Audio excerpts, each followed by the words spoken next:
नमस्कार, कैसे हैं आप लोग। मेरे ख्याल से अच्छे होंगे और अपनी पढ़ाई लिखाई को अच्छे से कर रहे होंगे। बादल फटना, आपने ये घटना सुनी होगी। आजकल न्यूज में ये लगातार चल रही है। बादल फटना क्या होता है? बादल जब फटता है तो क्या वो किसी गुब्बारे की तरह फटता है, या बादल फटता है तो किसी चादर की तरह फट जाता है? जैसे कोई लोहे की चादर हो वो फट जाए, कोई टंकी फट जाए, कोई प्लास्टिक का पेपर हो वो फट जाए, क्या ऐसा होता है? बादल जब फटता है तो बारिश बहुत ज्यादा होती है। बादल जब फटता है तो बादल फटने के बाद में ऐसी स्थितियां आती हैं कि बारिश का ढेर लग जाता है, चारों तरफ जल ही जल आपको नजर आता है। ऐसे में बादल फटना एक मुहावरे के तौर पर प्रयुक्त किया जाता है। जब बादल फटने की बात होती है तो चारों तरफ बाढ़ का जिक्र आ जाता है।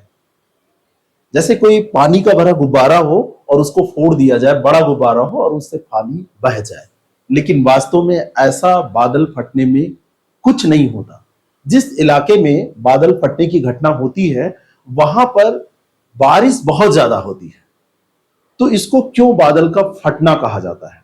इसलिए कहा जाता है क्योंकि अगर कहीं पानी भरा हो तो यहां पर पानी जो भरा होता है वो बादलों में भरा होता है, और बादल साथ में पानी लेके चलते हैं, और ये बादल जा रहे होते हैं पानी लेके, और अचानक क्या होता है कि ये बादल बारिश कर देते हैं, बहुत ज्यादा मात्रा में मूसलाधार वर्षा कर देते हैं। और जब मूसलाधार वर्षा करते हैं तो एक चरम स्थिति उत्पन्न हो जाती है। कभी कभी गरज के साथ ओले भी पड़ने लगते हैं, और कुछ ही मिनटों में इतनी ज्यादा वर्षा हो जाती है कि चारों तरफ पानी ही पानी नजर आता है। 25 मिलीमीटर वर्षा कुछ मिनटों में हो जाना, 15-20 सेंटीमीटर वर्षा कुछ समय में ही हो जाना। तो जब तेज पानी गिरता है, गरज होती है, तो ज्यादा बारिश होने के कारण अकस्मात पानी खूब ज्यादा बढ़ जाता है।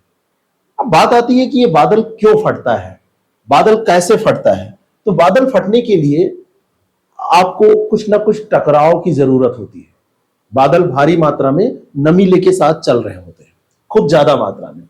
अगर ये बादल है तो इनमें खूब ज्यादा ह्यूमिडिटी होती है, नमी होती है, इसको लेके वो चल रहे होते हैं। रास्ते में ये ऐसे जा रहे हैं, उड़ते हुए बादल आपने आसमान में देखे होंगे, और यही कहीं टकराते हैं।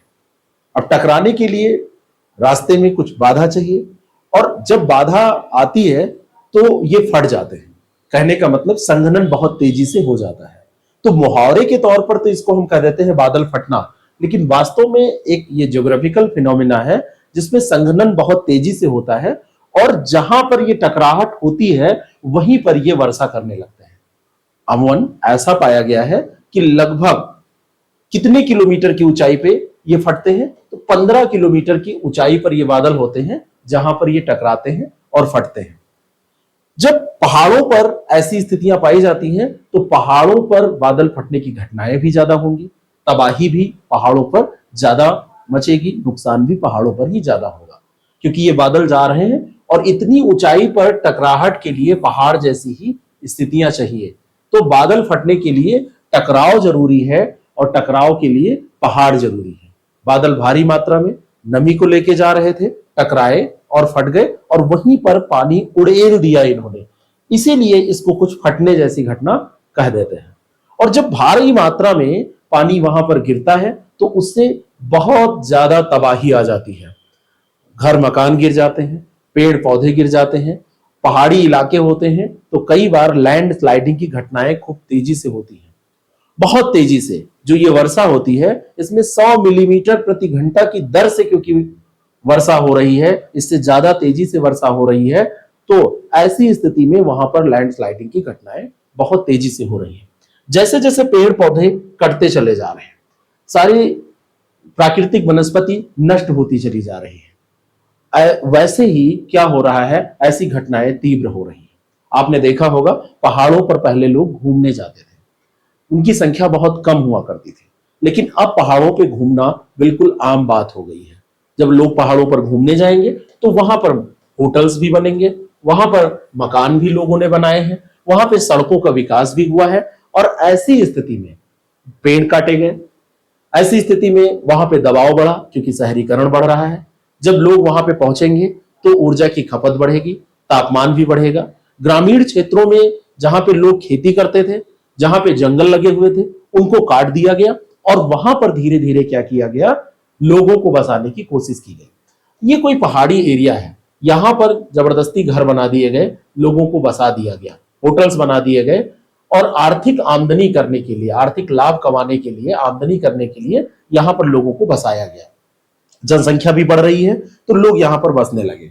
और अगर बादल फटने की घटना यहां पर हुई तो पहले तो ऐसी स्थिति थी कि यहां पर कोई रहता नहीं था, कोई निश्चित बसाव नहीं पाया जाता था, तो जान माल की हानि कम होती थी। लेकिन अब अगर यहां पे बादल फटेगा तो ये सारे मकान नीचे चले आएंगे बह के, तो जो लोग यहां पर रह रहे हैं वो तो जाएंगे ही, साथ साथ में जो भी यहां पर उनकी संपत्ति है, जो भी उनके साथ अन्य जानवर रह रहे हैं, उन्होंने गाय भैंसे पाल रखी हैं, वो भी क्या करेंगे, नीचे बह के चले आएंगे, अपनी जान को खो देंगे, क्योंकि जान जोखिम में उसी समय पड़ गई जैसे यहां पर मूसलाधार बारिश एक साथ ज्यादा मात्रा में हुई, क्योंकि ये लैंडस्लाइडिंग के कारण इसको नीचे लेके चले आएगी।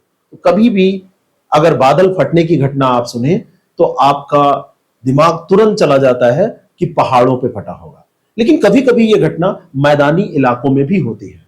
बादल फटने की घटनाएं बहुत कम सुनाई देती है मैदानी इलाकों में, लेकिन कभी कभी यहां पर भी हो सकती है, क्योंकि बादल फटने में फटने जैसा कुछ नहीं होता है, वहां पर एक साथ मूसलाधार बारिश होने की बात ही है, जिसको हम मुहावरे के तौर पर कहते हैं। अगर धरातलीय क्षेत्र में गर्म हवा का झोंका बादलों की तरफ मुड़ जाए, मान लीजिए ये धरातलीय क्षेत्र है और धरातलीय क्षेत्र में गर्म हवा का झोंका, कोई बादल का एक झुंड जा रहा था और उस बादल के झुंड से जाके टकरा जाए, बादल की तरफ मुड़ जाए, तो मैदानी इलाकों में गर्म हवाएं ज्यादा तेज चल रही होती हैं। ऐसी स्थिति में भी बादल को वो फाड़ सकती है और यहां पर अकस्मात मूसलाधार बारिश हो सकती है। लेकिन ये कारक पहाड़ी इलाकों में जो टकराहट की स्थिति होती है उतना ज्यादा कारगर नहीं होता है। ज्यादातर ये ऊंचाई वाले बादल, जिनको हम क्यूमुलोनिम्बस के नाम से जानते हैं, वो बादल क्योंकि टकराहट के कारण फटते हैं, ये बादल वही दिखाए गए हैं। ये स्तरीय बादल होते हैं, मूसलाधार वर्षा करने में सक्षम होते हैं, तो क्यूमुलोनिम्बस वाले बादल ही फटते हैं।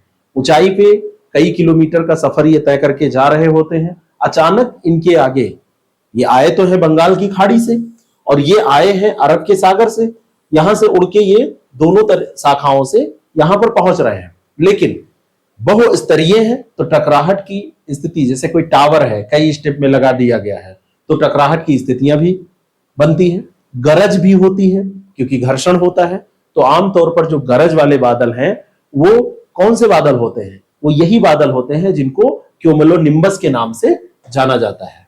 तो क्यूमुलोनिम्बस जो बादल हैं, ये बादल फटते हैं ज्यादातर, और इन बादलों को फटने के लिए जो कारक मुहैया कराते हैं वो जो पहाड़ और पर्वत वाली स्थितियां हैं, वहां पर ओलावृष्टि होगी, गरज होगी, बिजली पैदा होगी और ये मूसलाधार बारिश करेंगे। कई बार बात यह आती है कि आजकल हम सारी घटनाओं का पूर्वानुमान लगा लेते हैं, तो पहाड़ों पर जो बसाव है, बादल फटने की घटना से पहले ही क्यों ना इनको अलग बसा दिया जाए, यहां से हटा लिया जाए, वर्षा की मात्रा का अनुमान लगा लिया जाए। लेकिन ये ऐसी घटना है जिसमें वर्षा की मात्रा का सटीक अनुमान नहीं लगाया जा सकता। बादल फटने की घटना का भी सटीक अनुमान नहीं लगाया जा सकता। इतना अनुमान लगाने में हम सक्षम हैं कि हल्की वर्षा होगी, भारी वर्षा होगी, लेकिन ऐसे बादल फट जाएगा, मौसम विज्ञानी आज तक ऐसा अनुमान नहीं लगा पाए हैं। और ये बादल फटेगा तो यहां फटेगा या उड़कर आएगा आगे फटेगा, कहां पर ऐसी स्थितियां आएंगी, ऐसा भी अनुमान लगाना आज तक संभव नहीं हो पाया है। अगर हम इसके नुकसान से बचना चाहते हैं तो हम यही कर सकते हैं कि जो ये बसाव है, ऐसे बसाव हम ना करें। ऐसा मंजर जिसको आप देखेंगे तो आपका दिल दहल जाएगा, ऐसा मंजर जिसमें रेस्क्यू अभियान करना भी बहुत मुश्किल काम होता है, क्योंकि जब बादल फटने की घटना होती है तो बहुत सारा मलबा, कीचड़ और जो पर्वत के पहाड़ के टुकड़े हैं वो सब बहकर आते हैं और वो बहुत ज्यादा त्रासदी मचाते हैं। नीचे की तरफ वो बहते हैं, मिट्टी आएगा, कीचड़ आएगा, पत्थर के टुकड़े आएंगे, पूरा एक सैलाब आता है। बिल्कुल भूकंप वाली स्थिति उत्पन्न करने की क्षमता इसमें होती है। मकान के मकान अगर देखें तो आप बह के ऐसे देखेंगे चले जाते हैं। गाड़ियों की तो क्या बिसात, जो गाड़ियां यहाँ खड़ी होंगी वो तो कई किलोमीटर दूर चली जाएंगी। तो चेतावनी प्रणाली उतनी स्ट्रांग नहीं है, तो हमको यही करना पड़ेगा कि जो संवेदनशील इलाके हैं वहां पर एक तो जल निकासी की उचित व्यवस्था कर दे, दूसरा हम बसाव ही वहां पर ना करें, नियोजन बहुत अच्छे से करें अगर बसाव कर रहे हैं, और इन मकानों को इस तरीके से बनाएं कि बहुत मजबूत हो। लेकिन मकान कैसे रुकेंगे अगर उनका आधार ही यहां से हिल जाएगा। तो नुकसान को टालने के हम प्रयास जरूर कर सकते हैं, लेकिन क्योंकि ये पूरा का पूरा हिस्सा ही अगर खिसक जाएगा तो हम उसको नहीं बचा सकते। ढलान वाली जगहों को हम अगर निर्माण कार्य के लिए ना उपयोग करें तो ज्यादा सही रहेगा। लेकिन कई गांव, कई क्षेत्र ऐसे हैं, कई बस्तियां ऐसी हैं जो परमानेंट वहीं पर डेवलप है जहां पर ऐसी घटनाएं होती हैं, तो सारे लोगों को हटाया भी नहीं जा सकता। तो बारिश के मौसम में ढलानों पर ना रहा जाए, जब देखा जाए कि बारिश का मौसम है तो उनसे बचा जाए। तो ऐसी बादल फटने की घटनाओं से जान माल की जो क्षति है उससे बचा जा सकता है। सैकड़ों की संख्या में जो जाने जाती हैं उससे बचा जा सकता है। जिन पहाड़ियों पर जमीन दरक गई है, जिन पहाड़ियों पर ऐसी स्थितियां हैं कि जरा सा भी कुछ होगा तो वो नीचे आ जाएंगी पहाड़ियां, तो पूरे मकान को लेके ही आएंगी, पूरे क्षेत्र को लेके आएंगी। तो ऐसा तभी संभव हो पाएगा जब हम पहले से अलर्ट हो जाएं। तो बादल फटना एक ऐसी घटना है जिसमें मूसलाधार बारिश होती है। जैसे कोई जल उड़ेल दे, मान लीजिए कि किसी बर्तन में जल है और उसको उड़ेल दिया गया अचानक एक जगह पे, तो वहां पर कुछ तबाही मच जाए और चारों तरफ से चीजें आपको बहती हुई नजर आए, अस्त व्यस्त हो जाए। आप समझ लीजिए कि बाढ़ बाढ़ और उसमें फोर्स इतना कि भूकंप जैसी स्थिति आ जाए, ऐसी स्थितियां आ जाती हैं, सैलाब आ जाता है। ये वीडियो आपको कैसा लगा? मेरे ख्याल से आपकी कई जिज्ञासाएं शांत हुई होंगी। अगर आपको अच्छा लगा तो लोगों तक पहुंचाइए और ऐसे ही हमसे जुड़े रहिए अन्य वीडियोस को देखने के लिए। Thank you so much.